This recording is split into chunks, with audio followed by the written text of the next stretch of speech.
popcorn chicken with the sides of mashed potato, baked beans, and corn on the cob. So, to start off with, we've got 2 chicken fillets. We've diced them into nice bite-sized cubes. We have our egg wash, which is just 2 eggs brought together. And then we have our breading, which is going to be about 100 grams of plain flour. We've got some salt, cracked black pepper, white pepper, some cayenne pepper, ground ginger, paprika, oregano, and thyme. Now you can mix and match this. If you want a bit of extra heat, you can add more cayenne, but I only ever add a pinch because if it's too hot, kids won't eat it. Simple. So we mix this together, get it nicely blended, and then we're going to be dredging our chicken first of all in the egg, then into the flour mix, back into the egg, and then back into the flour mix. By double dipping, you create a thicker coat, so when it hits the oil, it crisps up nicely for you. We have our oil preheated to 160 degrees.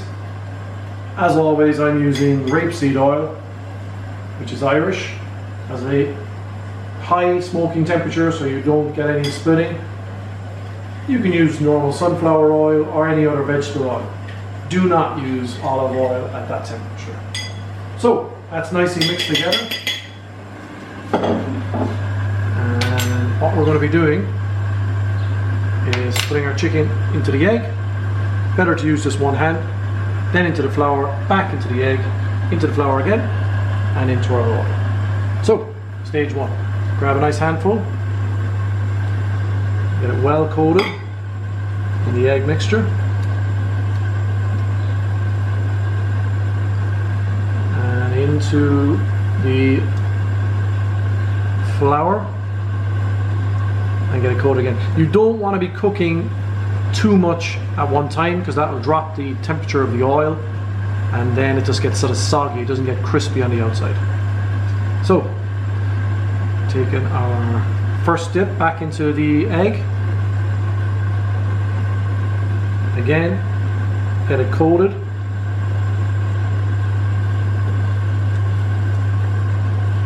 And back into our breadcrumb for our second layer.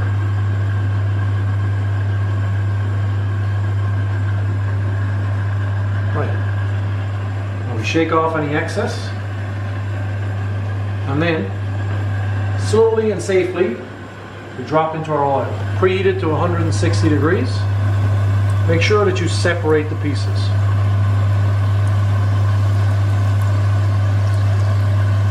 Don't let them clump together. Now these should take anywhere from about 4 to 6 minutes to cook through completely.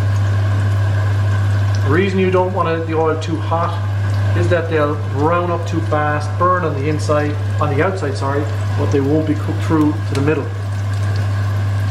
As you can see, they're starting to balloon out and get that popcorn chicken effect. Now our chicken has had 4 to 6 minutes of cooking. Take it out of the oil. As you can see, it's ballooned up, nice and crispy on the outside. The chicken will be lovely and succulent in the center. Give it a quick shake.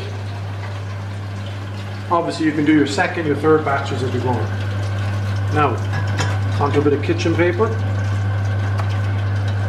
And we'll just give it a bit of time to drain. Time to plate up. Now we've got our creamy mashed potatoes. That was rooster potatoes, peeled, cut into 4, into boiling salted water and simmer for about 25 minutes. Just drain them off. A good knob of salted butter into them. And put that on our nice big healthy starch side, like so. Got our baked beans. Always goes well with a bit of chicken. Them on the side.